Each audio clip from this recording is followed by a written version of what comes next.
মানুষ যদি 3টি কাজ করে তাহলে মানুষের সফল হতে কোনো সমস্যা হবে না, বা তারা পথ কোনোদিন হারিয়ে ফেলবে না। এক নম্বর হচ্ছে সে যদি তার নিজকে চেনে, সে কোত্থেকে আসে এবং কেন আসছিল। তার নিজকে যদি সে চেনে, নিজকে ব্যাপারে যদি সে জানে, তাইলে বাকি দুইটার দিকে সে চলে যাবে। তাকে কে সৃষ্টি করেছে এবং কেন সৃষ্টি করেছে, তার নিজকে যদি সে জানে, তাহলে বাকি দুটোর প্রশ্ন উত্তর চলে আসে।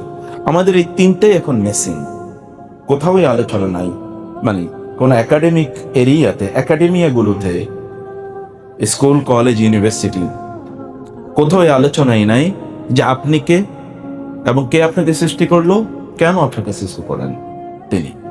মানে আমরা আমাদের সকল আয়োজনের মূল লক্ষ্য এবং উদ্দেশ্য কিন্তু এটাই, আল্লাহ সুবহানাহু ওয়া তাআলাকে চেনা। এবং আল্লাহকে চিনতে হলে আল্লাহ সুবহানাহু ওয়া তাআলা সম্পর্কে আমাদেরকে জানতে হবে, জানতে হলে আমাদেরকে পড়তে হবে, আল্লাহ সম্পর্কে পড়তে হবে।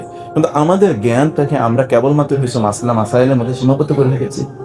আপনি দেখবেন এই ফতোয়াটা কি, এই মাসালার সমাধান কি, এর বাইরে আমাদের জ্ঞান একেবারেই যা। আল্লাহ সম্পর্কে আমরা ইন্না ফি খালকিস সামাওয়াতি ওয়াল আরদি ওয়া ইখতিলাফিল লাইলি ওয়ান নাহার লাআয়াতিন লিউলিল আলবাব আল্লাযীনা ইয়াযকুরুনাল্লাহা কিয়ামান ওয়া qu'udan ওয়া আলা জুনুবিহিম ওয়া ইয়াতাফাক্কারুনা ফি খালকিস সামাওয়াতি ওয়াল আরদি রাব্বানা মা খালাকতা হাযা বাতিলান সুবহানাক ফাকিনা আযাবান নার। আচ্ছা, আপনার জীবনে আপনি কবে আসমানের দিকে তাকিয়ে বলেছেন সুবহানাল্লাহ? কবে বলেছেন? আমরা তো আসলে দিকে তাকাই। আপনার জীবনে আপনি কবে পাহাড়ের দিকে তাকিয়েছেন? আল্লাহ কি বলেন নাই আফালা ইয়ানজুরুনা ইলাল ইবিলি কাইফা খুলিকাত ওয়া ইলাস সামাই কাইফা রুফিআত ওয়া ইলাল জিবালি কাইফা নুসিবাত ওয়া ইলাল আরদি কাইফা সুতিহাত? আল্লাহ কি বলেন নাই যে তারা কি দেখে না, তারা কি তাকায় না? ইলাল ইবিলি, তাদের আরবের যুগে আছে কি, আরব দেশে আছে উট, এই কারণে উটের কথা বলেছেন। আমাদের দেশে হলে তো আল্লাহ বলতেন যে ইলাল বাকারি, গরুর দিকে কি ওরা তাকায় না? আল্লাহ তারা কিভাবে তৈরি করেছেন? এগুলি কি ওরা নিজেরা তৈরি করছেন নাকি আল্লাহ সুবহানাহু ওয়া তাআলা তৈরি করেছেন? পাহাড়ের দিকে তাকায় না, আসমানের দিকে তাকায় না, জমিনকে প্রশস্ত করে দিল, সেদিকে কি তার তাকায় না? তাকানো মানে কি? তাকানো মানে চিন্তা করো। আর আরাইতাল্লাযী ইউকাযযিবু বিদ্দিন আলাম তারা কাইফা ফাআলা রাব্বুকা বিআসহাবিল ফিল, মানে আপনাকে চিন্তা করতে বলেছে। চিন্তার মূল জিনিস হচ্ছে আল্লাহ সুবহানাহু ওয়া তাআলাকে নিয়ে চিন্তা করা, আল্লাহ সুবহানাহু ওয়া তাআলাকে নিয়ে ভাবা, আল্লাহ সুবহানাহু ওয়া তাআলা তিনি কে, তাকে বোঝার চেষ্টা করা। সাহাবায়ে কেরাম রাদিয়াল্লাহু তাআলা আনহুম, তারা তাদের ব্যাপারে আল্লাহ তাআলা বলেছেন যে তারা এই তারা আল্লাহকে চেনে এবং এই কারণে তারা আল্লাহর জন্য, আল্লাহর সামনে তারা সিজদায় লুটিয়ে পড়ে। তারাহুম রুকআন সুজদান ইয়াবতাগুনা ফাদলান মিনাল্লাহি ওয়া রিদওয়ানা। তাদেরকে আপনি দেখবেন তারা সিজদায় লুটিয়ে পড়ে, তারা রুকুতে তাদের সময়গুলো কাটিয়ে দেয়, তারা তাদের রবের রহমত এবং সন্তুষ্টি তারা কামনা করে, কারণ তারা দে হ্যাভ আন্ডারস্টুড, রিকগনাইজড দেয়ার রব। তারা তাদের রবকে চিনতে পেরেছে, তারা তাদের রবকে চিনতে পেরেছে। আমরা আমাদের রবকে চিনতে পেরেছি কি? আপনি কবরে তো প্রশ্ন করা হবে প্রথম, মার রব্বুকা, তোমার রবকে? আপনি পড়েন আলহামদুলিল্লাহি রাব্বিল আলামিন, জগৎ সমূহের সৃষ্টি করে রব, তার জন্য সকল প্রশংসা। কিন্তু আমাদের রবকে আমরা আসলেই চিনি না। চেনার যত কারণ আছে, কোনো কারণ আমাদের মধ্যে নাই। এক নম্বর কারণ হচ্ছে রব সম্পর্কে পড়াশোনা করা, তার সম্পর্কে জ্ঞান অর্জন করা। আমাদের জ্ঞানের পরিধি কেবলমাত্র নামাজের মাসালা, রোজার মাসলা মাসায়েল, এর বাইরে আমাদের জ্ঞানের পরিধি নাই। অথবা আকীদার টুপিটাকে কিছু হয়তো আমরা তাও খুবই সামান্য, সামান্য জিনিস আমরা জানি, এর বাইরে আমাদের জানার জন্য একেবারেই নেই। তার মানে যেই জাতির উপর আল্লাহ তাআলা প্রথম নাজিল করলেন ইকরা, পড়ো, সেই জাতির পড়া থেকে গিয়ে এখন যদি আপনাদেরকে বলা হয় যে how many books you have read, মেন ওয়েল, আপনারা এর মধ্যে কয়টা বই পড়েছেন? তাহলে আপনি কি উত্তর দেবেন? বলবেন, অনেকে বলবেন আমি তো পড়তে পারি না, কেউ বলবেন পড়ার সময় নেই, কেউ বলবেন অনেক ব্যস্ত, কেউ বলবেন এত কঠিন আমি পড়তে পারি না, আমি বুঝতে। অথচ আল্লাহ তাআলা আপনার জন্য পড়াকে ফরজ করে দিয়েছেন এবং এই কারণে কোরআনও আপনি পড়েন, তেলাওয়াত করেন, কিরাত, নামাজের মধ্যে আপনি কোরআন পড়েন। নামাজের মধ্যে, সালাতের মধ্যে শ্রেষ্ঠতম কাজই হলো কি? কিরাত, পড়া। এবং কাজগুলো সবগুলো কাজই আল্লাহ সংক্রান্ত। আল্লাহু আকবার থেকে শুরু করে আল্লাহ দিয়ে শুরু করেছে, শেষ করে কি আসসালামু আলাইকুম, শব্দটা শেষ শব্দটা কি ওয়া রাহমাতুল্লাহ। আল্লাহ শুরু করলেন আল্লাহ দিয়ে, শেষও করলেন আল্লাহকে দিয়ে, কিন্তু সে আল্লাহকে আমরা চিনি না। আল্লাহ সুবহানাহু ওয়া তাআলাকে যদি কেউ চেনে, তাহলে আল্লাহ সুবহানাহু ওয়া তাআলার জন্য তার মাথাটা অবনত হয়ে থাকবে। যেমন আল্লাহকে চেনেছে কারা? আসমান এবং জমিন। এবং এ কারণে দেখবেন আল্লাহ সুবহানাহু ওয়া তাআলা বলেছেন যে, আপনি দেখবেন যে এমন হচ্ছে তাকাদু সামাওয়াতু ইয়াতাফাত্তারনা মিনহু ওয়া তানশাক্কুল আরদু ওয়া তাখিরুল জিবালু হাত্তা আন দাউ লিররহমানি ওয়ালাদা ওয়া মা ইয়ানবাগি লিররহমানি আন ইয়াত্তাখিযা ওয়ালাদা।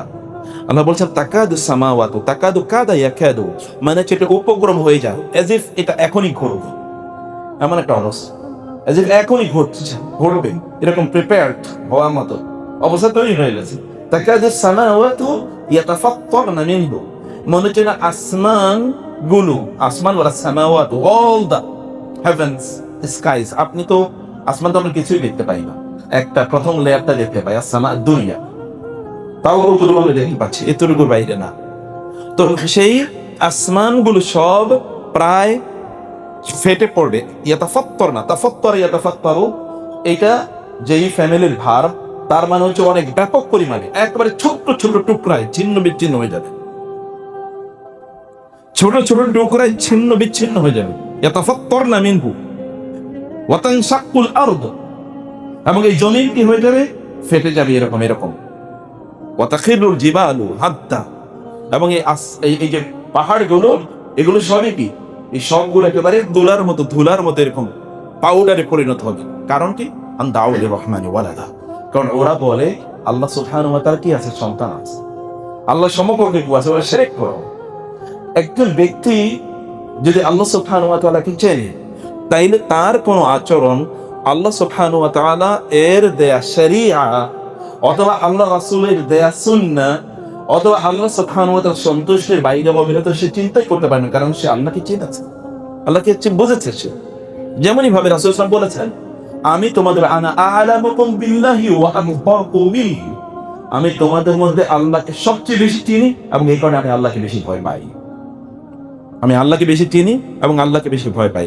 আপনাদের অন্তরটা কখন মোচড় দিয়ে ওঠে? যখন দিনই কাজ না করে দিন বিরোধী কাজ করেন, শরিয়া বিরোধী কাজ করেন। আপনি বলবেন আমি শরিয়া বিরোধী কাজ কি করি এখন? আপনি হলেও বলবেন শরিয়া নাই জীবনে এমন কোন কাজ আছে? আপনি যখন এই মসজিদে ঢুকেছেন, ঢোকার আগে আপনি তো জুতা খুলেছেন, বলেন তো কোন পায়ের জুতা আগে খুলেছেন? এটা শরিয়ার অংশ কিনা? এটা দিনের অংশ কিনা? কোন পায়ের জুতা আগে খুলেছেন? এটা দিনের অংশ কিনা? যখন আপনি জুতা পরেন তখন আপনি দাঁড়িয়ে জুতা পরেন নাকি বসে জুতা পরেন? এটা তো দিনের অংশ, এটা তো দিনের অংশ। আমরা তো দিন জানি না, আমরা মনে করছি যে দিন মানে হচ্ছে কেবল সালাত আদায় করা, নামাজ আদায় করা, এর বাইরে কিছু।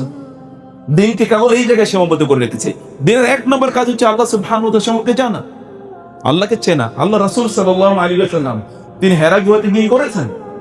ইব্রাহিম আলাইহিস সালামের ব্যাপারে আমাদের বাবা মিল্লাত আলীকুম আবুল আম্বিয়া, নবীদের পিতা ইব্রাহিমের ব্যাপারে আল্লাহ তাআলা কি বলেছেন? ফালাম্মা জান্না আলাইহিল লাইলু রাআ কাওকাবা। আপনাদের জন্য কি কঠিন হয়ে যাচ্ছে কথা? অনেকে ঘুমাচ্ছে দেখছে। ফালাম্মা জান্না আলাইহিল লাইলু রাআ কাওকাবান ক্বালা হাযা রাব্বি, যখন রাত আসলে তিনি আকাশের দিকে তাকালেন, তখন কি কাওকাবা, তিনি তারকা দেখলেন। ক্বালা হাযা রাব্বি, তিনি বলেন এটাই আমার রব।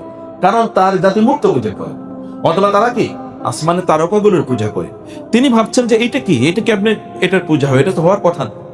তিনি সেই দিকে তাকিয়ে তারপরে তিনি রবকে খুঁজছেন, তিনি আসমানের দিকে তাকালেন এবং তারপরে সেখানে তারকা দেখলেন, তারপরে তিনি চাঁদ দেখলেন, তারপরে তিনি সূর্য দেখলেন, দেখলেন হাদা রব্বি হাদা আকবার।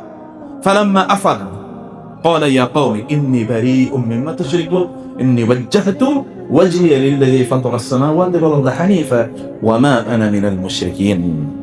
তিনি বলেছেন ওয়াজহাতু ওয়াজহিয়া লিল্লাযী ফাতারাস সামাওয়াতি ওয়াল আরদা হানিফা, আমার গোটা অস্তিত্বকে আমি আমার রবের প্রতি নিবেদিত করলাম, নিবদ্ধ করলাম, আমার রবের গোটা অস্তিত্ব।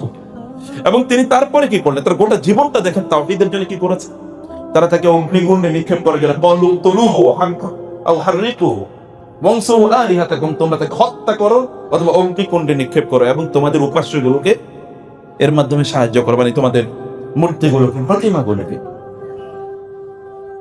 ইব্রাহিম আলাইহিস সালাতু ওয়াস সালাম বলেন, হে আল্লাহ, কাইফা তুহয়ি হাযিহিল মাউতা, আপনি এগুলোকে কিভাবে জীবিত করবেন? তো ইনি কিন্তু অলরেডি নবী, তারপরে দেখেন আল্লাহ সম্পর্কে জানার তার ইচ্ছা, কাইফা তুহয়ি হাযিহিল মাউতা, আপনি কিভাবে এগুলোকে জীবিত করবেন? তিনি আল্লাহ বলেন, আওয়ালাম তুমিন, তুমি কি ঈমান আনো না, তুমি কি বিশ্বাস করো না? তিনি বলেন, ক্বালু বালা ওয়ালাকিন লিয়াতমাইন্না কলবি। হ্যাঁ আল্লাহ, বালা, বালা মানে কি? বালা মানে এমফ্যাটিক ইয়েস, অবশ্যই। হ্যাঁ আল্লাহ, অবশ্যই আমি আপনার প্রতি ঈমান আনি। কারণ আল্লাহ প্রশ্ন করেছেন, উত্তর যদি শক্তিশালী না হয় তাহলে কনফিউশন আছে নাকি? না, আল্লাহ অবশ্যই ঈমান আনি, কিন্তু আমার অন্তরটা যেন আরো প্রশান্ত হয়, আমার ঈমান যেন আরো বাড়ে, আমি এটা দেখতে চাই। আল্লাহ তাআলা তার রাসূলকে কেন নিয়ে গিয়েছেন? তিনি জান্নাত এবং জাহান্নাম দেখেছেন। ইনদা সিদরাতিল মুনতাহা ইনদাহা জান্নাতুল মাওয়া ইয ইয়াগশা সিদরাতা মা ইয়াগশা মা যাগাল বসর ওয়া মা তাগা লাকাদ রাআ মিন আয়াতি রাব্বিহিল কুবরা। তিনি রবের বিশাল বিশাল নিদর্শনগুলো দেখেছেন, কারণ এর মাধ্যমে তার ঈমান আরো বেড়েছে, এর মাধ্যমে তার ঈমান আরো বেড়েছে। আপনার রব সম্পর্কে আপনি জানুন, ভাবুন, চিন্তা করুন। রাসূলুল্লাহ সাল্লাল্লাহু আলাইহি ওয়াসাল্লাম কোন এক রাতে তিনি ঘুম থেকে জেগে উঠে, এটা বলা হয় তাবুকের যুদ্ধের সময়। রাসূলুল্লাহ সাল্লাল্লাহু আলাইহি ওয়াসাল্লাম তিনি হঠাৎ করে ওই যুদ্ধের সময়, ওই যে তাবুকের ময়দানে তিনি ঘুম থেকে জেগে উঠলেন। এরপর বেলাল রাদিয়াল্লাহু তাআলা সেখানে, অথবা অন্য কোনো সময় হতে পারে, বেলাল রাদিয়াল্লাহু তাআলা সেখানে, তিনি তাকে বললেন, বেলাল, আজ রাতে লাকাদ উনজিলাত আলাইয়া, আজ রাতে আমার উপর এমন কিছু আয়াত নাজিল হয়েছে, ওয়াইলুল লিমান ক্বারাআহা ওয়া লাম ইয়াতাফাক্কার ফিহা, যেই ব্যক্তি এই আয়াতগুলো পড়লো কিন্তু এগুলো নিয়ে চিন্তা করলো না, এগুলো নিয়ে ভাবলো না, তার জন্য ধ্বংস। পড়েছে কিন্তু এটা নিয়ে ভাবে নাই, তার ধ্বংস হোক। ওয়াইলুল লিমান ক্বারাআহা ওয়া লাম ইয়াতাফাক্কার ফিহা, সে আয়াতগুলো কি, ইন্না ফি খালকিস সামাওয়াতি ওয়াল আরদ, আসমান এবং জমিনের সৃষ্টি, ওয়া ইখতিলাফিল লাইলি ওয়ান নাহার, দিন এবং রাত কেন আসে কেন যায়, এটা নিয়ে ভাবতে হবে, এটা নিয়ে চিন্তা করতে হবে। তাইলে কেবল আপনার রবকে আপনি চিনলেন, তখনই আপনি বলবেন সুবহানাক, তখন আপনি বলবেন সুবহানাল্লাহ। আদারওয়াইজ আপনার সুবহানাল্লাহ এরকম সুবহানাল্লাহ সুবহানাল্লাহ সুবহানাল্লাহ সুবহানাল্লাহ। এক লোক পড়ছিল আস্তাগফিরুল্লাহ আস্তাগফিরুল্লাহ আস্তাগফিরুল্লাহ, আলী রাদিয়াল্লাহু তাআলা বলেন, তোমার আস্তাগফিরুল্লাহ পড়ার কারণে তোমার একবার আস্তাগফিরুল্লাহ পড়া উচিত। তুমি যেভাবে আস্তাগফিরুল্লাহ পড়তেছো এই কারণে তোমার আরো আস্তাগফিরুল্লাহ পড়া উচিত, কারণ তোমার এই আস্তাগফিরুল্লাহ পড়াটাই একটা অপরাধ। এইভাবে আস্তাগফিরুল্লাহ আস্তাগফিরুল্লাহ মানে কি? আপনি তো আল্লাহকে চেনেনই না, এই কারণে আপনি এইভাবে বলছেন। আপনি তো কোনো সাধারণ আপনার অফিসের বসেরই বস বস বস বস বস বস এরকম তো বলবেন না, আপনি এরকম তো বলবেন না। আপনি খুবই আস্তে ধীরে বলবেন। আপনার রবকেও আপনি সেভাবেই ডাকার কথা ছিল, তার জিকিরও সেভাবেই করার কথা ছিল, কারণ আমরা আমাদের রবকে চিনি না। ওয়ামা কদারুল্লাহ হাক্কা কদরিহি, তারা আল্লাহ সুবহানাহু ওয়া তাআলাকে চেনেও না, এবং এই কারণে আল্লাহর প্রকৃত হক আদায় করে তারা তাকে সম্মানও করে না। সম্মানিত ভাইরা এবং ভাইবোনেরা, সে কারণে দ্বীনি জ্ঞান আমাদেরকে অর্জন করা দরকার। আমরা দ্বীনি জ্ঞান অর্জন করছি না, মনে করি যে আমাদের তো শেখ আছেন, শেখের কাছে প্রয়োজন হলেই তো শেখের কাছে গিয়ে একটা প্রশ্ন করব, আচ্ছা ওটা জেনে নেব, এতটুকু আপনার মনে করছেন। প্রয়োজন হলেই শেখের কাছে যাবো, একটা প্রশ্ন করবো। আচ্ছা, ইউটিউবে অনেক লেকচার আমি শুনছি, ফেসবুকে তো অনেক কিছু দেখতেছি, এখন সব ফেসবুক স্টুডেন্ট হয়ে গেছে। তুল্লাব ফেসবুক, তুল্লাব ইউটিউব, এখন সব তুল্লাব ফেসবুক ইউটিউবে তুল্লাব হয়ে গেছে, কিন্তু তারা সত্যি করতে কোরআনে তুল্লাব হয় না। আপনারা এখানে যারা আছেন, আপনার কেউ কতজন পুরো কোরআনের এই মাথা থেকে ওই মাথা অনুবাদ পড়েছেন বা তাফসির করেছেন? কয়জন? হাত তোলার দরকার নেই, কিন্তু কয়জন একবার চিন্তা করে দেখেন তো। আপনার রবের কিতাবটাই আপনি পড়লেন, অথবা এই কিতাবের অর্থই আপনি বুঝেন, এই কিতাবের অর্থই আপনি বুঝলেন না। আপনি জানেন না যে এই কিতাবের, আপনাকে যদি বলা হয় যে কুল হুয়াল্লাহু আহাদ আল্লাহুস সামাদ, as-সামাদ অর্থ কি, আপনাকে তারও আগে যদি বলেন কুল আউযু বিল ফালাক, আল ফালাকের অর্থ কি, আপনি যদি বলেন আল্লাযী মানে ওয়াসওয়াসিল খান্নাস, আল খান্নাস মানে কি, আপনি বলেন তো। হাম্মালাতাল হাতাব মানে কি, তাব্বাত ইয়াদা, তাব্বা মানে কি? তাহলে আমরা কোথায় আছি? এলিমেন্টারি লেভেলেও তো নেই, একেবারে প্রাথমিক পর্যায়েও তো নেই। আল্লাহকে চেনার জন্যে শ্রেষ্ঠতম যে পথ এবং পদ্ধতি, তা হলো আল্লাহর কিতাব নিয়ে চিন্তা করা, আল্লাহর কিতাব নিয়ে ভাবা, আল্লাহর কিতাব নিয়ে পড়া, আল্লাহ সুবহানাহু ওয়া তাআলার কিতাব। কারণ আল্লাহ তাআলা তো এই কিতাব নাজিলই করেছেন এই কারণে, আল্লাহ তো এই কিতাব নাজিলই করেছেন এই কারণে যেন আপনি এটা পড়েন। উতলু মা উহিয়া ইলাইকা মির রাব্বিক, তুমি পড়ো, আপনাকে পড়তে আল্লাহ তাআলা আল্লাহ রাসূলকে বলেছেন তুমি পড়ো, আপনি পড়ুন। এবং আমাদেরও এই কিতাব বেশি বেশি করে পড়া দরকার। বাকি অন্যান্য জিনিসগুলো আমি একটা আউটলাইনের কথা কেবল আপনাদেরকে বলতে চাই, সম্মানিত ভাইয়েরা এবং বোনেরা। অতএব জ্ঞান অর্জন করা এটা আমাদের জন্য অত্যন্ত জরুরি। এটা জ্ঞান অর্জন কেন করবো? অধিকাংশ লোক জ্ঞান অর্জন করে কি কারণে? তাহলে আরেকজনকে একটু দেখাবে, একটু খুতবা দিতে পারবে, লেকচার দিতে পারবে, ওয়াজ করতে পারবে, অথবা বুঝাতে পারবে আমি তো জানি। রাসূলুল্লাহ সাল্লাল্লাহু আলাইহি ওয়াসাল্লাম বলেছেন, মান তালাবাল ইলমা লিউজারি বিহি আল উলামা আও লিউমারি বিহি আল সুফাহা আও লিয়াসরিফা উজুহান নাসি ইলাইহি আদখালাহুল্লাহু আন-নার। কোন একজন ব্যক্তি যদি জ্ঞান অর্জন এই কারণে করে যেন এর কারণে আলেমদের সাথে গিয়ে বিতর্ক করতে পারে, আপনি যেটা বলছেন এটা ঠিক বলেন নাই, আমি যেটা জানি এটা ঠিক, তার উদ্দেশ্য এটা। অথবা সে লিউমারি বিহি আস সুফাহা, যারা জানে না তাদের কাছে গিয়ে একটু বুঝাইতে পারেন আমি তো অনেক জানি, তোমার চেয়ে বেশি জানি। অথবা লিয়াসরিফা উজুহান নাসি ইলাইহি, অথবা এই কারণে সে জ্ঞান অর্জন করছে, তাহলে লোকেরা তাকে দাওয়াত দেবে, খুতবা দেওয়ার জন্য, বক্তৃতা দেওয়ার জন্য, ওয়াজ করার জন্য, একটু কিছু আলোচনা করার জন্য, সেমিনারে। এটা তার উদ্দেশ্য, অন্য কোনো উদ্দেশ্য না। এটা যদি কেউ করে আদখালাহুল্লাহু আন-নার, আল্লাহ তাআলা এই জ্ঞান অর্জনের কারণে ওকে জাহান্নামে নেবেন। আপনারা তো জানেন কিয়ামত উদ্বোধন, জাহান্নাম উদ্বোধন হবে 3 ব্যক্তিকে দিয়ে। যেই 3 ব্যক্তিকে দিয়ে জাহান্নাম উদ্বোধন হবে, এরা আল্লাহ তাআলার ইবাদতের মধ্যে সবচেয়ে সেরা কাজগুলো করেছে, আল্লাহর ইবাদতের শ্রেষ্ঠতম কাজগুলো। একটা হচ্ছে কিরাআতুল কোরআন, অথবা তলবুল ইলম, অথবা কি দাওয়াতের কাজ তারা করেছে, জ্ঞান অর্জন, জ্ঞান বিতরণ, এই কাজটা তারা করেছে। আরেকজন হচ্ছে কি তার দান সাদাকা করেছে। আরেকজন হচ্ছে আল্লাহর রাস্তায় জিহাদ করেছে। কিয়ামতের দিন আল্লাহ তাআলা তাকে বলবেন, এই তোমাকে আমি এত জ্ঞান দিয়েছি, তুমি কি করেছো? সে তখন বলবে, আল্লাহ আমি তো দাওয়াত দিয়েছি। উলামায়ে কেরামরা, অধিকাংশ মুত্তাকি আলেমরা যে হাদিস বলতে গিয়ে তারা কেঁদেছে, এটা হচ্ছে সেই হাদিস। অধিকাংশ দিনদার আলেমরা এই হাদিস বলতে গিয়ে তারা কেঁদেছে। তারা তাদের নিজেদেরকে তারা দেখতে পেয়েছেন সেখানে। রাসূলুল্লাহ সাল্লাল্লাহু আলাইহি ওয়াসাল্লাম বলেছেন, যাদেরকে আউয়ালু মান ইউসজাউ অথবা তুসজারু বিহিম আন-নার, যাদেরকে দিয়ে জাহান্নামের আগুন উৎপাদন করা হবে, তোমাদের 1 নম্বর ব্যক্তিকে, 1 নম্বর হচ্ছে আলেম, যে জ্ঞান অর্জন করেছে। আলেম মানে যে জ্ঞান অর্জন করেছে। কি কারণে জ্ঞান অর্জন করে? তার একটা উদ্দেশ্য ছিল, আল্লাহ তাআলা বলবেন তাকে কিয়ামতের দিন, আমি কি তোমাকে জ্ঞান দিয়েছিলাম, তুমি কি করেছো? বলে, আল্লাহ আমি তো দাওয়াতি কাজ করেছি। আল্লাহ তাআলা বলবেন, না তুমি তা আমার উদ্দেশ্যে করো নাই, তুমি করেছো। তাহলে লোকেরা বলবে অনেক বড় দাড়ি, অনেক বড় স্কলার, অনেক কিছু জানে, কি অসাধারণ কথা, সুন্দর কথা, অনেক ভালো কথা, এরকম লোকেরা বলবে। এবং তা তো তুমি পেয়েছো। অতএব আমার কাছে তোমার জন্য কোনো কিছু নাই, যাও, তুমি যা পাওয়ার পেয়ে গেছে, আমার কাছে তোমার কোনো কিছু নাই। এবং তাকে নেওয়া হবে জাহান্নামের আগুন, তাকে দিয়ে উদ্বোধন করা হবে। একইভাবে দানশীল এবং আল্লাহর রাস্তায় শহীদ হয়েছে এই ব্যক্তি। জ্ঞান অর্জনের মূল কাজ কি? কেন আপনি জ্ঞান অর্জন করবেন? এটা কি অন্যের জন্য নাকি নিজের জন্য?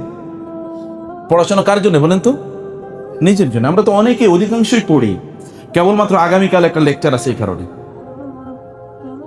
অথবা অমুকের সাথে ওই মাসালা নিয়ে বিতর্ক লাগছে, অতএব এটা সম্পর্কে পড়ো, গুগল সার্চ দাও কি কি আছে, উস্তাদদের লেকচার শোনো, দেখি কি বলেছেন ওনারা, নোট নাও, কারণ আগামীকাল বিতর্ক আছে। ব্যাস, এর বাইরে কোনো উদ্দেশ্য নেই। আপনি জ্ঞান অর্জন করবেন তো আপনার নিজের জন্য। জ্ঞান অর্জনের চেয়ে বড় কোনো ইবাদত আছে? এর চেয়ে বড় কোনো ইবাদত আছে? এর চেয়ে বড় তো কোনো ইবাদত নাই। ইবনে আব্দুল বার রাহিমাহুল্লাহ, তিনি জামিউল ইলম ওয়া ফাদলিহি নামক একটা বইয়ে 153টি মর্যাদা, ফজিলত উল্লেখ করেছেন জ্ঞানের, 153টি।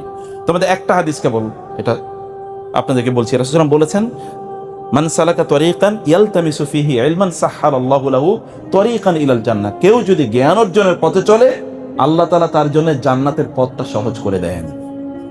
আপনি যখন একটা বই পড়েন, তখন আপনাকে মাথায় রাখতে হবে, এই কারণে আমার জন্য আল্লাহ তাআলা জান্নাতের পথ তৈরি করে দিচ্ছেন। সালফে সালেহীন তারা যখন জ্ঞান অর্জন করতেন, তারা জ্ঞান অর্জন, তাদের মৃত্যু সজ্জায় তারা পড়াশোনা নিয়ে কথা বলতেন, মৃত্যু সজ্জায় তারা পড়াশোনা নিয়ে কথা বলতেন। এবং যখন তারা মৃত্যু সজ্জায় পড়াশোনা নিয়ে কথা বলতেন, অন্যরা তো বলতেন আপনি তো মুহতাদর, এখন মানে এমন একটা অবস্থা যে আপনার তো এখন মৃতপ্রায় অবস্থা। তিনি বললেন, তুমি কি চাও না যে আমি এই অবস্থায় শ্রেষ্ঠতম ইবাদতটা করতে করতে মারা যাই? কারণ আমি যদি এই অবস্থায় মারা যাই, তাহলে তো আমি জান্নাতের পথে যাচ্ছি, আল্লাহ তো আমার জন্য জান্নাতের রাস্তাটা সহজ করে দেবেন। আমি তো তালিবুল ইলম, আমি জ্ঞানের একজন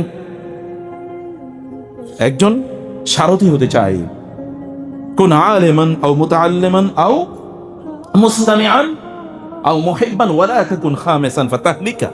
তুমি হয় জ্ঞানী হও অথবা জ্ঞান অর্জনকারী হও, অথবা যারা জ্ঞানী তাদের কথা শোনো অথবা তাদেরকে ভালোবাসো। পঞ্চম ব্যক্তি হইও না যারা এই কাজগুলোর একটাও করছে না, তাহলে তুমি ধ্বংস হয়ে যাবা। এখন জ্ঞান অর্জনকে আমরা কেবলমাত্র কাদের বলছি, এটা আমাদের শেখদের কাজ। আমরা আবার কি, আমি ব্যবসা করব, চাকরি বাকরি করব, ফ্যামিলি মেনটেন করব, ইত্যাদি মাস্তি মাউস করব, এগুলো করব। আমি আবার পড়াশোনা কেন করবো? পড়াশোনা তো ওনাদের কাজ, পড়াশোনা খুবই কঠিন। এই যুগে আবার পড়াশোনা করা লাগে নাকি? বইয়ের অভাব আছে নাকি? ইত্যকার বহুত কাহিনী আমাদের সামনে চলে এসছে। এখন আমাদের পড়াশোনা করার কোনো কারণই নাই। আপনি তো পড়াশোনা করবেন আপনার জান্নাতের রাস্তাকে সহজ করার জন্য। আপনি তো পড়াশোনা করবেন কারণ ওয়া ইন্নাল মালাইকাতা লা তাদউ আজনিহাতাহা লিতালিবিল ইলমি রিদান বিমা ইয়াসনাউ। যে ব্যক্তি জ্ঞান অর্জন করে, ফেরেশতারা ওই ব্যক্তির জন্য ফেরেশতাদের ডানাগুলো বিছিয়ে দেয়। ফেরেশতাদের ডানা বিছানো মানে কি? কত হাজার কোটি, কত বিলিয়ন ট্রিলিয়ন ডলারের মালিক হওয়ার পর ফেরেশতারা আপনার জন্য ডানা বিছিয়ে দেবে। ফেরেশতাদের ডানা মানে কি? তাদের ডানা। সত্যি করে আল্লাহ রাসূল যেহেতু বলেছেন, এটাকে আপনার ইন্টারপ্রিটেশন ভিন্নভাবে ইন্টারপ্রেট করা দরকার নাই। বা ডানা বিছিয়ে দেন মানে এদের জন্য দোয়া করেন, নো। আল্লাহ রাসূল যা বলছেন অতটুকু পর্যন্ত লিমিটেড থাকেন। তিনি বলছেন ডানা বিছিয়ে দেন। আমরা দেখি না দেখি কি হয়েছে, কত কিছু তো আমরা দেখি না। আপনার নিজের ব্রেনই তো আপনি দেখেন না। এক নাস্তিক এক ছাত্রকে বলছিল যে আমি যা দেখি না তা বিশ্বাস করি না। বলে স্যার ঠিকই আছে, কথা ঠিক, তো আপনার ব্রেনটা একটু আমাকে দেখাবেন। বলে বেটা দেখা যায় নাকি? বলে আমিও বিশ্বাস করি না যে আপনার ব্রেন আছে, আপনি ব্রেনলেস। বলে আপনার ব্রেন তো আপনি নিজেই দেখেন, আমি বিশ্বাস করি না আপনার ব্রেন আছে, ব্রেনলেস। আল্লাহ সুবহানাহু ওয়া তাআলা তার ফেরেশতাদেরকে আপনার জন্য নিয়োজিত করে দেন, তারা আপনার জন্য ডানা বিছিয়ে দেয় ফুলের। কোথাও যদি কোনো ভিআইপি যায় তাহলে তার জন্য ফুলের বিছানা তার জন্য বিছিয়ে রাখা হয়। আপনার জন্য ফেরেশতারা এটা করে রাখে। কারণ কি? আপনি যেই কাজটা করছেন ফেরেশতারা এই কাজটাকে প্রচন্ড পছন্দ করে। কারণ ফেরেশতারা জানে এটার মর্যাদা কি। কোথায় এটার মর্যাদা কখন ফেরেশতারা জেনেছে বলেন তো? যখন আল্লাহ তাআলা আদমকে সৃষ্টি করলেন এবং ফেরেশতারা বলল, আপনি কি এমন আতা জাআলু মাই ইউফসিদু ফিহা, যারা এখানে এরকম করবে, ওয়া ইয়াসফিকুদ দিমা, রক্ত প্রবাহিত করবে, ওয়া নাহনু নুসাব্বিহু বিহামদিকা ওয়া নুকদ্দিসু লাক, আমরা তো কেবল আপনার তাসবিহ পড়ি, আপনার তাকদিস করি, আপনার প্রশংসা করি এবং আপনার পবিত্রতা বর্ণনা করি। ক্বালা ইন্নী আ'লামু মা লা তা'লামুন ওয়া 'আল্লামা আদামাল আসমাআ কুল্লাহা। আল্লাহ তাআলা আদম আলাইহিস সালামকে সবকিছুর নাম শিখিয়ে দিলেন। সবকিছুর নাম শেখানো মানে হচ্ছে সকল জ্ঞান আল্লাহ তাআলা আদমের মধ্যে ইনসার্ট করে দিলেন। কারণ সবকিছুর নাম মানে কি? আপনি নাম, জ্ঞান যত বাড়ে নাম তত বাড়ে না কমে? নাম বাড়ে। এখনকার যুগে দেখুন সফটওয়্যার ইঞ্জিনিয়ারের সফটওয়্যারের কত নাম বাইর হয়েছে, আপনি কি সব জানেন নাকি? আমরা কেউ জানি? আপনি যদি এখন মেকানিক্যাল ইঞ্জিনিয়ারিং কথা বলেন, কি পরিমাণ নাম, গাড়ির পার্টসের নামই তো আমরা কেউ জানি না, কেউ জানি না। আচ্ছা, অন্যান্য কত কিছুই, এই বিল্ডিংটা নির্মাণের জন্য যত জিনিস তৈরি করা হয়েছে, এই সব কিছুর নাম কি আমরা জানি? একটা টাইলসের নামে হয়তো বলতে পারবো, আর কি আরো কত কিছু আছে। প্রত্যেকটি ফিল্ড অফ নলেজের হিউজ নাম আছে। এই নামগুলো সব আল্লাহ তাআলা আদমকে জানিয়ে দিয়েছেন। অতএব এই নাম যেগুলো আমরা এখন জানি বা আবিষ্কার করতেছি, এগুলো সব আদমের মধ্যে আল্লাহ তাআলা দিয়ে দিয়েছেন আলাইহিস সালাম। এবং আল্লাহ তাআলা বললেন, যখনই এরপরে আল্লাহ তাআলা সুম্মা আরাদাহুম আলাল মালাইকা, অতঃপর ফেরেশতাদেরকে বললেন এগুলো নাম বলো। তখন ফেরেশতারা বলল, এ আল্লাহ আমরা তো জানি না। সুবহানাকা লা ইলমা লানা ইল্লা মা আল্লামতানা। সুবহানাক, আল্লাহ সরি, আমরা ভুল করে ফেলছি, আমরা বুঝতে পারিনি। কারণ আপনি আমাদেরকে যা শিখাইছেন তার বাইরে তো আমাদের কোনো জ্ঞান নাই।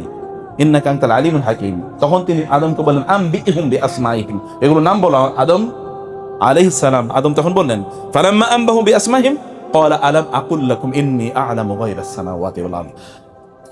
আল্লাহ তাআলা বলেন, আমি কি তোমাদেরকে বলি নাই এই আমি কি বলিনি? তখন তো ফেরেশতারা জানে এবং ফেরেশতারা আদমের জন্য সিজদায় লুটিয়ে পড়েছে। এরপরে বললাম, উসজুদু লি আদম ফাসজাদু ইল্লা ইবলিস আবা ওয়াস্তাকবার ওয়া কানা মিনাল কাফিরিন। আল্লাহ সুবহানাহু ওয়া তাআলা তো ফেরেশতাদেরকে আগেই ট্রেনিং দিয়ে দিয়েছেন আদমের ব্যাপারে। আদমের জাতির মধ্যে তো মূল সত্যই হলো নলেজ অ্যাবাউট আল্লাহ, আল্লাহ সম্পর্কে জানা, আল্লাহকে চেনা, আল্লাহকে বুঝা, জ্ঞান। এখন জ্ঞানকে আপনি দিন থেকে কিভাবে আলাদা করে ফেললেন? জ্ঞানকে কেবল একটা গোষ্ঠীর কাছে কিভাবে আপনি রেখে দিলেন? সকল বেসিক জ্ঞান অর্জন করা এটা তো প্রত্যেকের জন্য ফরজ। বেসিক জ্ঞান, মূল জ্ঞান অর্জন করা, এটা তো ফরজ। আপনি ফরজ তরক করা মানে প্রত্যেকটা মুহূর্তে তো আপনি কি ফরজ তরকারি হচ্ছেন, প্রতিটা মুহূর্তেই। নামাজ তো পার্টিকুলার টাইমে ফরজ, কিন্তু জ্ঞান অর্জন প্রত্যেকটা মুহূর্তে ফরজ। যেটা বললাম, আপনি রাস্তা দিয়ে যখন হাঁটবেন তখন কোন সাইড দিয়ে আপনি হাঁটবেন বলেন, কোন সাইড দিয়ে হাঁটবেন? তাই এটা নলেজ না? এটা কি শরিয়া না? এটা কি দিন না? দিন কি না? এটা তো দিন, এটা তো দিন, এর বাইরে তো দিন না, গোটা দিন এটা। আপনি যখন রাস্তায় গাড়ি চালান তখন আপনি আপনার গাড়িতে কতবার হর্ন দেবেন? আপনারা যারা ড্রাইভার দেখেন, এই যে আপনারা যারা গাড়ি চালান রাস্তায়, দেখেন তো কোনো একটা জায়গায় একটা বাস দাঁড়িয়ে আছে, এরপরে 3-4 কিলোমিটার পর্যন্ত কি হয়ে গেছে, ট্রাফিক জ্যাম হয়ে গেছে। ওই লোক যদি জানতো, প্রথম ড্রাইভার, যে এর কারণে সে মুসলমানদেরকে কষ্ট দিচ্ছে, মুসলমানদেরকে কষ্ট দেয় হারাম, একজনকে কষ্ট দেয় আর 1 লাখের কষ্ট দেয় কি এক সমান না? এই লোকগুলো কিয়ামতের দিন ওর বিরুদ্ধে দাঁড়াবে যে ও লোক আমাকে এরকম, ফামাইয়ামাল মিসকালা যাররাতিন খায়রান ইয়ারা যাররাতিন শাররান ইয়ারা। ভালো মন্দ তো সব দেখবে, আপনি এটাকে কিভাবে ইগনোর করলেন? আপনি এটাকে ইগনোর করলেন কিভাবে? তার মানে তাকে যদি এই ট্রেনিং দেওয়া হতো, কোনো ট্রাফিক পুলিশ কারো কাছ থেকে 10 টাকা নেয়ার জন্য যখন একটা গাড়িকে দাঁড়া করায়, এর পেছনে যখন অন্য লোকেরা কষ্ট পায়, তখন অন্য সকল লোকের কষ্ট, ইজাউল মুমিনিন, মানুষদেরকে কষ্ট দেয়া হারাম, মুমিনদেরকে কষ্ট দেওয়া আরো বড় অপরাধ, তাহলে সেই কাজটা কখনোই করতো না। তার মানে শরিয়া যখন দিনের জীবনে থাকে না, সমাজে থাকে না, রাষ্ট্রে থাকে না, তখন প্রত্যেকটা লোকের সাফার করা লাগে। শরিয়া আমাদের জন্য মেডিসিন, ঔষধ। দিন আমাদের জন্য কি? ঔষধ। আপনার বাসায়, পরিবারে যদি আপনি দিন প্র্যাকটিস করেন, তাহলে দেখবেন আপনার সকল সমস্যার সমাধান হয়ে গেছে। কারণ আল্লাহ তাআলা দিন নাজিলই করেছেন এই কারণে, দিন প্রেরণ করেছেন, দিন দিয়েছেন। ইউরিদুল্লাহু বিকুমুল ইউসরা ওয়ালা ইউরিদু বিকুমুল উসরা। আল্লাহ তাআলা দিনের মধ্যে কোনো কষ্ট রাখেন না। দিন প্র্যাকটিস করা মানে হচ্ছে আল্লাহ সব সহজ করে দেবেন। ওয়াকুল্লুন মুয়াসসারুন লিমা খুলিকা লাহু। আল্লাহ তাআলা দিনকে সহজ করে দেবেন, এবং যে এই দিনের পথে চলবে, ফাসানুয়াসসিরুহু লিল ইউসরা, আমি তার জন্য জান্নাতের পথ সহজ করে দেব, জান্নাতে যাওয়া তার জন্য সহজ করে দেবে। যে ব্যক্তি দিন প্র্যাকটিস করবে, দিনকে প্র্যাকটিস করেই দেখেন আপনি যে আল্লাহ তাআলা প্রশান্তি দিয়ে কিভাবে আপনি চারদিক ভর্তি করে দেন। ফেরেশতারা কিভাবে, ইন্নাল্লাযিনা ক্বালু রাব্বুনাল্লাহু সুম্মা ইসতাকামু তাতানাজ্জালু আলাইহিমুল মালাইকাতু আল্লা তাখাফু ওয়া লা তাহজানু ওয়া আবশিরু বিল জান্নাতি আল্লাতী কুনতুম তুআদুন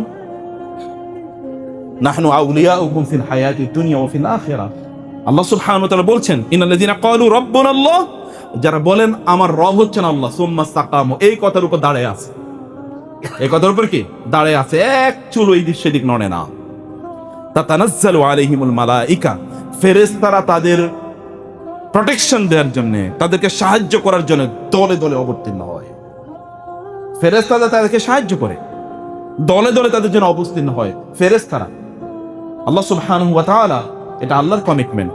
এবং সালফে সালেহিন জীবনে অসংখ্যবার এই ঘটনা ঘটেছে, অসংখ্যবার এরকম ঘটনা ঘটেছে। আমরা সেই আলোচনায়, লম্বা অন্য আলোচনায় যেন না হয়, ডাইগ্রেশন যেন না হয়, আমি এই কারণে আবার coming to the basic point. তাহলে যে প্রিয় ভাইরা, আল্লাহ সুবহানাহু ওয়া তাআলাকে চিনতে পারা, ফেরেশতারা কেন আল্লাহ তাআলা এত ইবাদত করে, ওয়া নাহনু নুসাব্বিহু, তারা বলেছে, ডিক্লেয়ার করেছে যে আমরা এই করি, আমরা কেবল আপনার তাসবিহ পড়ি, কারণ তারা they have seen Allah, recognised Allah, তারা আল্লাহকে বুঝেছে, আল্লাহর শক্তিমত্তা তারা ফিল করেছে, তারা দেখেছে আল্লাহর সৃষ্টির বিশালতা। আমরা তো সেটা দেখি না, আমাদের ওই চিন্তাই নাই, আমাদের ওইটা ভাবনাই নেই, আমরা আল্লাহ সুবহানাহু ওয়া তাআলাকে নিয়ে ভাবি না। আল্লাহকে নিয়ে ভাবতে হলে আপনাকে জ্ঞান অর্জন করতে হবে। যদি আপনি আল্লাহর পথে চলেন, তাহলে আল্লাহ সুবহানাহু ওয়া তাআলা আপনাকে এইরকম সহজ করে দেবেন আল্লাহ সুবহানাহু ওয়া তাআলা আপনার জন্য। যদি আল্লাহর পথে আপনি চলেন, তখন আপনি চলতে অনুপ্রেরণা কখন পাবেন? যখন আপনি আল্লাহকে চিনবেন, এবং তখনই ফেরেশতারা এরকম আপনার জন্য ডানাগুলো বিছিয়ে দেবে। এবং রাসূল সাল্লাল্লাহু তারপরে বললেন, ওয়া ইন্নাল আলিমা লা ইস্তাগফিরু লাহু মান ফিস সামাওয়াতি ওয়া মান ফিল আরদি হাত্তা আল হিতানু ফি বাহরিহা। যারা জ্ঞান অর্জনের পথে চলে, আপনি ধরেন একটা বই বাজার থেকে কিনে নিয়ে আসছেন, কি বই কিনবেন সেটা আমি একটু পরে বলছি। আপনি বাজার থেকে কোনো একটা বই কিনে নিয়ে আসেন পড়ার জন্য, এবং বইটা হচ্ছে হুমায়ুন আহমেদের উপন্যাস নাকি, অথবা শেক্সপিয়ারের কোনো নাটক না, এরকম কোনো কিছু না। আপনি নিয়ে এসছেন আল্লাহকে চেনার উপায়, আল্লাহকে জানার উপায়, আকীদা, আখলাক, দ্বীন, এর উপর ভিত্তি করে কোন একটা বই, কোন একটা কিতাব, এটা কিনে নিয়ে এসছেন আপনি নিজে পড়ার জন্য, এবং এর মাধ্যমে আপনি নিজে আলোকিত হবেন, আন্দোলিত হবেন, অনুপ্রাণিত হবেন, উদ্বুদ্ধ হবেন, এরপরে আপনি এই অনুসারে চলবেন। এরকম একটা বই আপনি কিনে নিয়ে আসেন, আপনি বইটা পড়ছেন, তখন আপনার জন্য কি হয় জানেন? তখন আসমানের সকল ফেরেশতারা, জমিনে যত কীট পতঙ্গ আছে, এমনকি যে পিপিলিকাগুলো গর্তে আছে, এমনকি যে মাছগুলো সমুদ্রে আছে এরা সবাই আপনার জন্য আল্লাহর কাছে প্রার্থনা করতে থাকে, বলতে থাকে আল্লাহ এই লোকটারে ক্ষমা করে দাও, আল্লাহ লোকটারে ক্ষমা করে দাও। কোনো মানুষ যদি এটা জানতো তাহলে জ্ঞান অর্জনের পথটা সে ছাড়তো কিভাবে? বলে জ্ঞান অর্জনের পথটা সে ছাড়তো কিভাবে? কারণ ফেরেশতারা তার জন্য কাজ করছে। এবং রাসূল সাল্লাল্লাহু আলাইহি ওয়াসাল্লাম তারপরে বলেন, তৃতীয় একটা হাদিসে কেবল আমি বলছি, এরপরে চতুর্থ রাসূল সাল্লাল্লাহু আলাইহি ওয়াসাল্লাম বললেন, ওয়া ইন্না ফাদলাল আলিমি আলাল আবিদি কাফাদলি আল কামারি লাইলাতাল বাদরি আলা সাইরিল কাওয়াকিব। একজন জ্ঞানী ব্যক্তির, যিনি পড়ছেন দিন এর জ্ঞান অর্জন করছেন, ওই ব্যক্তির মর্যাদা অন্য ব্যক্তির উপর এইরকম যেমনি ভাবে পূর্ণিমার রাতে অন্য তারকাগুলোর উপর চাঁদের মর্যাদা। পূর্ণিমার রাতে চাঁদ ছাড়া আর কিচ্ছু দেখা যায় না। পূর্ণিমার রাতে চাঁদ ছাড়া আর কিচ্ছু দেখা যায় না, কোনো তারকা দেখা যায় না। কারণ এই চাঁদের এত প্রখরতা থাকে, এত তার জ্যোতি থাকে, অন্য কোনো কিছু দেখা যায় না। কিছু কিছু মানুষ এতটা এলিট যে তাদের জ্ঞানের দ্যুতি, তাদের আলো, জ্ঞানের আলো কেবল তাদের পার্টিকুলার এরিয়াতেই সীমাবদ্ধ থাকে না, এগুলোকে ছাড়িয়ে 1000 কিলোমিটার দূর পর্যন্ত চলে যায়। আসানি কিছু মানুষ, যেমন শেখ বিন বাজ, আপনি দেখছেন কোনোদিন চোখে? নিজের চোখে দেখেন না, কিন্তু তার জ্ঞানের কথা শুনেছেন না? সালেহ বিন মোহাম্মদ বিন অথবা ইবনে তাইমিয়াকে আপনি দেখছেন, ইবনুল কাইয়িমকে আপনি দেখেছেন, ইমাম বুখারীকে কে দেখছেন? স্বপ্নে তো দেখিনি আমরা, কিন্তু তার নাম শুনেছি কিনা? আর এই সকল নাম বলার পর আমরা কি বলি? রহেমাহুল অথবা রহমাতুল্লাহি আলাইহি, রাহিমাহুল্লাহ। দোয়া করতে হয়, আপনি দোয়া করছেন, আল্লাহ তাআলা ওয়া রাফা'না লাকা যিকরাক। যেই ব্যক্তি জ্ঞান অর্জন এবং জ্ঞান বিতরণের পথে চলে, আল্লাহ সুবহানাহু ওয়া তাআলা তার নাম অন্য সকলের উপর এরকম উঠিয়ে দেন। অন্য সকলের জন্য আল্লাহ সুবহানাহু ওয়া তাআলা ওয়াজকুর আবদানা ওয়াজকুর ফিল কিতাবি ইসমাঈল ওয়াজকুর ফিল কিতাবি ইব্রাহিম ওয়াজকুর ফিল কিতাবি মারইয়াম। আল্লাহ তাআলা বারবার বলছেন তাদের কথা স্মরণ করো। আল্লাহ সুবহানাহু ওয়া তাআলা তাদের নাম আপনারা স্মরণ করতে হবে, এরকম একটা অবস্থা আপনাদের অন্তরে তৈরি করে দেন। সবচেয়ে ভালো মানুষগুলো তাদের জন্য দোয়া করতে থাকে, তাদের কথা বলতে থাকে। যদি আপনি, কারণ আল্লাহ সুবহানাহু ওয়া তাআলা মেকানিজমে তৈরি করে দিয়েছে। এবং সর্বশেষ ওয়া ইন্নাল উলামা ওয়ারাসাতুল আমবিয়া, আপনি যদি জ্ঞান অর্জনের পথে চলেন তাহলে আপনি নবী সাল্লাল্লাহু আলাইহি ওয়াসাল্লাম অথবা নবী রাসূলদের উত্তরসূরি হলেন। আপনি নবী রাসূলরা তো সম্পদ রেখে যান, আমরা তো সম্পদ রেখে যাই।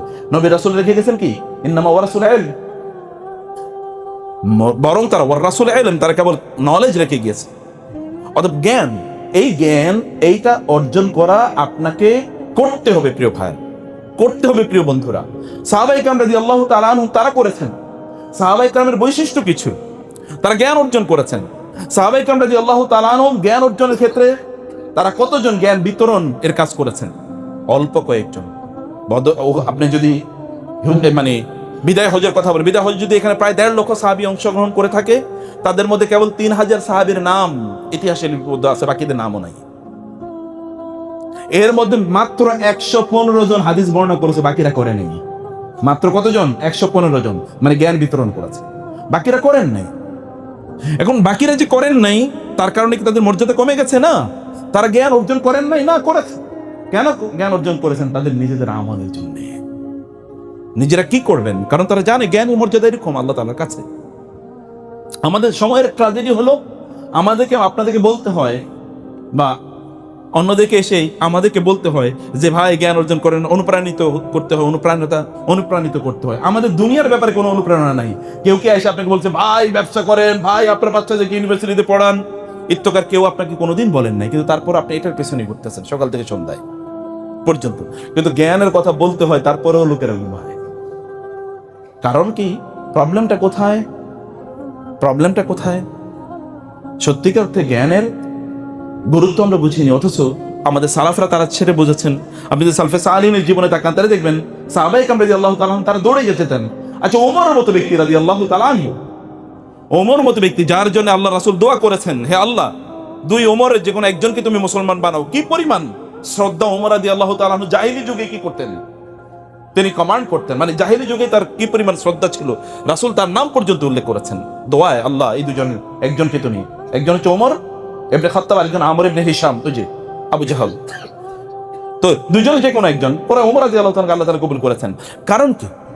এবং এই ওমর রাদিয়াল্লাহু তাআলা আনহু এর মতো ব্যক্তি মদিনা যাওয়ার পর একজন মদিনার একজন আনসারী বন্ধুর সাথে তিনি চুক্তি করলেন যে তুমি রাসূলের সাথে এক সময় থাকবা, আমার ফ্যামিলি কিছু কাজ আছে, আমি তখন চলে যাব, আমি সেই কাজ সেরে এসে আমি তোমার কাছ থেকে শুনবো এর মধ্যে রাসূল কি বলেছেন, কি করেছেন।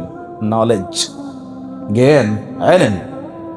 আবার তিনি যখন ওই আনসারী যখন চলে যেতেন তখন ওমর রাদিয়াল্লাহু তাআলা সেখানে সময়টা দিতেন, এবং তিনি এভাবে তারা নলেজ শেয়ার করতেন যেন so that nothing is missed from their purview, যেন তাদের কাছ থেকে কোনো কিছু মিস না হয়ে যায়। রাসূল সাল্লাল্লাহু আলাইহি ওয়াসাল্লামের জ্ঞান অর্জনের জন্য সাহাবায়ে কেরামদের অবস্থা কি ছিল, তারা করেছেন কি? কারণ তারা বুঝেছেন যে জ্ঞান হচ্ছে প্রকৃত।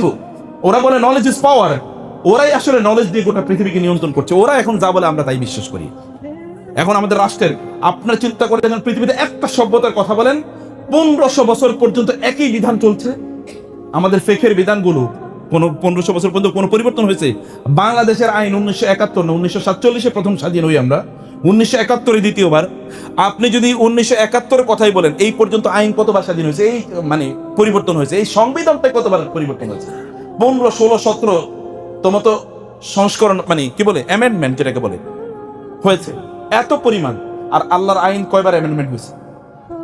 একবার হয়েছে। 1500 বছর পর্যন্ত একই ঐতিহ্য ধারণ করে পৃথিবীতে কোনো কিছু নেই এমন একটা শরিয়া।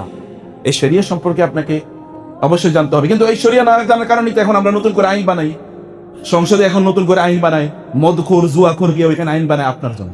আপনি নামাজ পড়েন, আপনি হচ্ছেন আল্লাহর শ্রেষ্ঠতম সৃষ্টি, আপনার জন্য আইন বানানো হচ্ছে মদখোর, জুয়াখোর, অথবা কবিতা অথবা গান গায় এরকম লোকেরা। কারণ কি? কারণ হচ্ছে একটাই, কারণ হচ্ছে তারা দিন বুঝে না। যদি তারা দিন বুঝতো তাহলে আল্লাহর কাছে এসে তারা আত্মসমর্পণ করতো। আল্লাহ কি আইন দিয়েছেন, সে আইনকে তারা, যে আইন তো আল্লাহ আইন কি আমার জন্য যথেষ্ট না? আল্লাহ কি বুঝেন না আমাদের জন্য কি লাগবে, কি বিধান লাগবে? সেটা তো আল্লাহ সুবহানাহু ওয়া তাআলা জানেন। আমাদের পরিবারের জন্য, আমাদের বাচ্চাদের জন্য তো আমরা পড়াই কি, তাদেরকে কোন সিলেবাসে তাদেরকে পড়াচ্ছে? সাহাবায়ে কেরাম তারা কোন সিলেবাসে পড়েছেন? সাহাবায়ে কেরামের সিলেবাস কি ছিল? সাহাবায়ে কেরামের সামনে কি ছিল? আল্লাহ সুবহানাহু ওয়া তাআলার কিতাব, আল্লাহর কিতাব। সাহাবায়ে কেরামদেরকে রাসূল সাল্লাল্লাহু আলাইহি ওয়াসাল্লাম শিখাতেন কি? কিতাব। ইয়াতলু আলাইহিম আয়াতিহি ওয়া ইউযাক্কিহিম ওয়া ইউআল্লিমুহুল কিতাব ওয়াল হিকমা। তিনি তাদেরকে আল্লাহ কিতাব পড়াতেন, আল্লাহ কিতাব তেলাওয়াত করে শোনাতেন। ইত্তকার কাজগুলো রাসূলুল্লাহ সাল্লাল্লাহু আলাইহি ওয়াসাল্লাম করেছেন। রাসূল সাল্লাল্লাহু তারপরে এগুলো ব্যাখ্যা দিতেন, বর্ণনা দিতেন। তাহলে হাদিস, আপনি কয়টা হাদিস মুখস্থ করেছেন? আল্লাহর কিতাব আপনি কতটুকু শুদ্ধ করে পড়তে পারেন কিনা বলেন? শুদ্ধ করে না পড়তে পারলে আপনি রাসূল সাল্লাল্লাহু আলাইহি ওয়াসাল্লাম এক নম্বর যে কাজটি করেছেন সেটাই তো আপনি মিসিং ইন ইউর লাইফ। তাহলে কত বড় মুসলমান আমরা? আপনি কত বড় মুসলমান? আমাদের ইমানের, ইসলামের লেভেলটা একটু বোঝা দরকার, যে আমার ইসলামের লেভেলটা কত। আয়াত এর অর্থ না বুঝলাম কিন্তু শুদ্ধ করে পড়তে পারছেন না। আচ্ছা, কয়টা সূরা আপনি মুখস্থ করেছেন বলেন তো? কয়টা সূরা আপনি মুখস্থ করেছেন? বেসিক কয়টা সূরা আপনি মুখস্থ করেন? আপনার নামাজের কতটুকু লম্বা সময় জুড়ে আপনি কোরআন তেলাওয়াত করতে পারেন? পারেনই না তো। অথচ আপনার নবী সাল্লাল্লাহু আলাইহি ওয়াসাল্লাম সারা রাত জুড়ে 2 রাকাত নামাজ আদায় করেছেন। সাহাবায়ে কেরাম রাদিয়াল্লাহু তাআলা আনহুর ব্যাপারে এরকম বলা আছে, আব্বাদ ইবনে বিশর রাদিয়াল্লাহু তাআলা আনহু তার পায়ে এসে, মানে তাকে শত্রুরা তাকে তীর মেরেছে, 3টা তীর মেরেছে। এরপরে তিনি সালাম ফিরিয়েছেন, তাড়াতাড়ি মানে নামাজ তিনি শেষ করেন নাই। তখন তার সাথে যিনি ছিলেন সাহাবী, তিনি বললেন, তুমি আমাকে বললা না কেন? বেলাল রাদিয়াল্লাহু, তুমি আমাকে বললা না কেন? বলে, আমি এই জন্য বলি নাই, আমি নামাজের মধ্যে সূরা কাহাফটা পড়তেছিলাম, আমার এত মজা লাগতেছিল, আমি নামাজটা শেষ করতে চাই নাই। সূরাটা শেষ করার আগে আমি নামাজ শেষ করতে চাই না, আমি নামাজের মধ্যে সূরাটা শেষ করতে চেয়েছি। ও আমাকে, আমি যদি ভয় না করতাম যে সর্বশ আবার তীর আসলে আমি মরেই যাব, এরকম ভয় না থাকলে আমি আর একটু লম্বা করতাম নামাজটা। কারণ আমরা নামাজে যখন দাঁড়াই কোন সূরা পড়ি? কুল হুয়াল্লাহর তাব্বাত ইয়াদা, এর বাইরে কোনো কিছু না। ইন্না আতাইনা অথবা সূরা হঠাৎ করে আলাম তারা চলে আসে নাকি? কেন চলে আসে আমি নিজেও জানি না, কারণ এটা অটো একটা মেকানিজম সেট করা আছে ভিতরে, এর বাইরে কিছু না। কোরআন মুখস্থ করুন। হাদিস আপনি কতটুকু? রাসূল সাল্লাল্লাহু আলাইহি ওয়াসাল্লাম বলেছেন, যারা আহলুল হাদিস, যারা হাদিসের জ্ঞানী, হাদিস অনুসারে চলে, রাসূল তাদের জন্য কি দোয়া করেছেন? নাদ্দারাল্লাহু আবদান সামিআ মাকালাতি। আল্লাহ তাআলা ওই বান্দাদের চেহারাগুলোকে উজ্জ্বল করে দেন, আলোকিত করে দেন, যারা আমার কথা শুনেছে, ফাওয়াহাতা, মুখস্থ করে রেখেছে, মনোযোগ করে রেখেছে। হাদিসের কয়টা কিতাব পড়েছেন? কয়টা কিতাব আপনার বাসায় আছে হাদিসের? যদি একেবারে সর্বশেষ আল আরবাউন নবী, ইমাম নবীর 40, অথবা রিয়াদুস সালিহিন, কমপক্ষে ইমাম সহিহ বুখারী, আমি অনেক উপরের গ্রন্থের কথা বাদ দিলাম, বেসিক গুলো কি আছে? তাফসিরের কয়টা বই আপনি পড়েছেন? তাফসিরে কি আছে আপনার বাসায়? আপনি কোরআনের আদ্যপান্ত অনুবাদটা পড়েছেন? কমপক্ষে অনুবাদের কোনো গ্রন্থ আছে কিনা?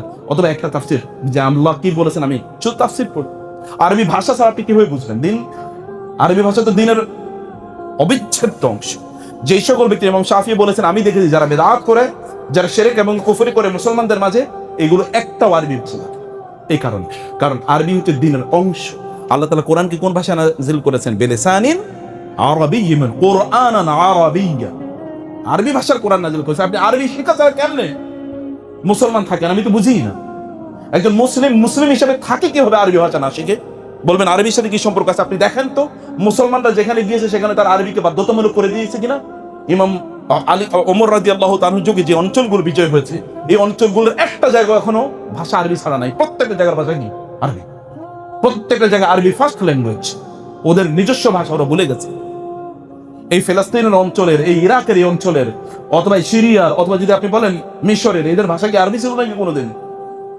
এই যে ইউরোপ মানে আপনি আফ্রিকার এই অঞ্চলগুলোর ভাষা কোনদিন আরবি ছিল? কোনোদিনই ছিল না। ওমর রাদিয়াল্লাহু তাআলা এই অঞ্চলগুলো যখন তার খেলাফতের সময়ে ইসলামের শাসন অধীনে চলে আসছে, সব ভাষা পর্যন্ত লোকেরা পরিবর্তন করে ফেলছে। তারা তাদের ভাষা বানিয়ে ফেলছে আরবি, কারণ তারা জানতো Arabic is an integral part of Islam. ইমাম ইবনে তাইমিয়া এই কারণে বলেছেন আরবি ভাষা শেখা এটা হচ্ছে হাতমুন ওয়াজিব, এটা শিখতে হবে বাধ্যতামূলক। ওমর রাদিয়াল্লাহু তাআলা কোনো বাচ্চা, আরবের বাচ্চারা অশুদ্ধ আরবি বললে তিনি তা দিয়ে পেটাতেন, বলতেন তুমি মুসলমান থাকবে কিভাবে তুমি যদি আরবি না শেখো। কোরআনের আরবি এর সাথে প্রত্যেকটা বর্ণের সাথে শব্দের মানে দিন সম্পৃক্ত। কোরআনের প্রত্যেকটা বর্ণ, আমি শব্দ করছি না, বর্ণ, হরফ, হরফের সাথে দিন সম্পর্ক। শুধু হরফ না, জের জবরের সাথে দিন সম্পর্ক, দিন সম্পৃক্ত, শরিয়া সম্পৃক্ত। জের জবর, ইন্নাল্লাহ বারিউম মিনাল মুশরিকিনা ওয়া রাসূলুহু, নাকি ওয়া রাসূলিহি, নাকি ওয়া রাসূলাহু। ওমর রাদিয়াল্লাহু তাআলার যুগে এক বেদুইন আসলো কোরআন শেখার জন্য। ওমর রাদিয়াল্লাহু তাআলা সেখানে নাই, এক মুসলমান তাকে শেখাচ্ছে সূরা বারাআ, এই পড়ছে ইন্নাল্লাহ বারিউম মিনাল মুশরিকিনা ওয়া রাসূলিহি, এটা পড়াচ্ছে। এটা শোনার পর বেদুইন লাভ দিয়ে বলছে আল্লাহ যদি রাসূলের সাথে সম্পর্ক ছিন্ন করেন তাহলে তো আমি ভুল জায়গায় আসছি, আমি তার সাথে সম্পর্ক তৈরি করার জন্য এসেছি, আমি মুসলমান হইতে এসেছি। আর তুমি আমার যে কোরআনের আয়াত শেখাচ্ছ, এর আয়াতের অর্থ হলো আল্লাহ মুশরিকদের সাথে এবং রাসূলের সাথে সম্পর্ক ছিন্ন করেছেন।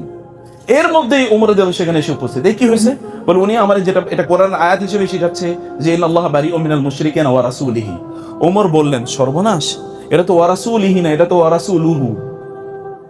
তুমি পড়াইছো কি? দেখেন ওয়া রাসূলি, লাম জেলি আর লাম পেশলু আর রাসূলু, এর একটা লি পড়লে কাফের হয়ে যায়, আর লু পড়লে কি সে মুসলমান হয়। শুধু জের জবর পেশ। এবং তখন তিনি ফরমান জারি করলেন আল্লাহ ইউকরি আল কোরআন ইল্লা আলিম বিল লুগাতি, কেউ কোরআনের শিক্ষক হতে চায় কিন্তু আরবি ভাষা বুঝে না, নিষিদ্ধ। আমাদের এই খেলাফতের এই জায়গায় কোরআন আরবি ভাষা ছাড়া, কোরআন আরবি ভাষার পণ্ডিত ছাড়া কোরআন পড়াতে পারবে না। মানে আপনি আরবি ভাষা বুঝেন কিনা, আপনি আরবি পড়ছেন কিনা, বাচ্চাদেরকে আরবি পড়ান কিনা বলেন। আপনার আর বাচ্চারা খুব ভালো করে ইংরেজি বলে, ও অন্য ভাষা বলে, এই তা আপনি খুবই গর্বে ফেটে যান। কিন্তু ওরা যে এর মধ্যে ওই দলে ছাড়িয়ে দিতেছেন তা হয়তো আপনি জানেন না। আরবি is an integral part of Islam, দ্বীনের অত্যন্ত গুরুত্বপূর্ণ একটা যে হাদিসের কথা বলছি। আপনি ফিকহের কথা বলেন, আপনি ফিকহের কয়টা গ্রন্থ পড়েছেন? অথবা আপনি আকীদার কি পড়েছেন বলেন, আপনি আকীদার কি পড়েছেন? আপনি কমপক্ষে আকীদার মৌলিক কোন গ্রন্থ, আপনি কিতাবুত তাওহীদ পড়েছেন কিনা? মুহাম্মদ ইবনে আব্দুল ওয়াহাব রাহিমাহুল্লাহ, অথবা আল উসুল আস-সালাসা, অথবা ইবনে তাইমিয়ার বই আছে, অথবা আপনি ধরেন কমপক্ষে আকীদাতুত তাহাবী, সেটা আপনি পড়েছেন কিনা? অথবা আল ফিকহুল আকবার, একেবারে বেসিক আকীদার কি বই পড়েছেন বলেন? কেবল হুজুরদের আমাদের অমলকের কাছ থেকে আকীদার কিছু শুনেছেন, এতটুকু নিয়ে কেবল শোনা মুসলমান। পড়া মুসলমান কবে হবেন? অথচ আপনাকে পড়া মুসলমান হওয়ার কথা আল্লাহ বলছেন, ইকরা, পড়া মুসলিম হতে আল্লাহ তাআলা নির্দেশ প্রদান করেছেন আপনাকে। পড়া মুসলিম হওয়া দরকার, পড়ার জন্য সময় দেন, পড়ুন প্লিজ। শুধুমাত্র লেকচারের মধ্যে সীমাবদ্ধ থাকলেই হবে না। আগে এক নম্বর হলো নিজে পড়া। এবং পড়বেন কি? এই যে আমরা সিরিয়াল বললাম, আপনি আগে কোরআন ধরুন, আপনি হাদিস ধরুন, আপনি আকীদা ধরুন, আপনি ফিকহ ধরুন, আপনি সিরা পড়ুন। রাসূল সাহেবের জীবনী না পড়ে একজন মানুষ মুসলমান থাকে কিভাবে? রাসূলের প্রতি ভালোবাসা তৈরি হবে কিভাবে? আপনি তো চেনেনই না তাকে, আপনি জানেন না তিনি কি স্ট্রাগল করেছেন আপনার কাছে দিন পৌঁছানোর জন্য। রাসূল সাল্লাল্লাহু তিনি যাচ্ছেন, তিনি বলছেন আমার ভাইদের জন্য আমি দোয়া করছি। সাহাবায়ে কেরাম বলবেন আপনার ভাই কারা, আমরা কি না? তিনি বলেন না, তোমরা তোমার সাহাবী, আমার ভাই হচ্ছেন তারা যারা আমাকে দেখেনি কিন্তু আমার প্রতি ঈমান আনবে। এই যে আপনার দেখেন তো, এই কথা শোনার পরে তো আপনার হৃদয় উচ্ছ্বলিত, উদ্বেলিত হওয়ার কথা। আল্লাহ রাসূল আমার জন্য দোয়া করেছেন, অথচ তিনি আমাকে দেখেননি, তিনি আমার জন্য দোয়া করেছেন। তাহলে আল্লাহ রাসূল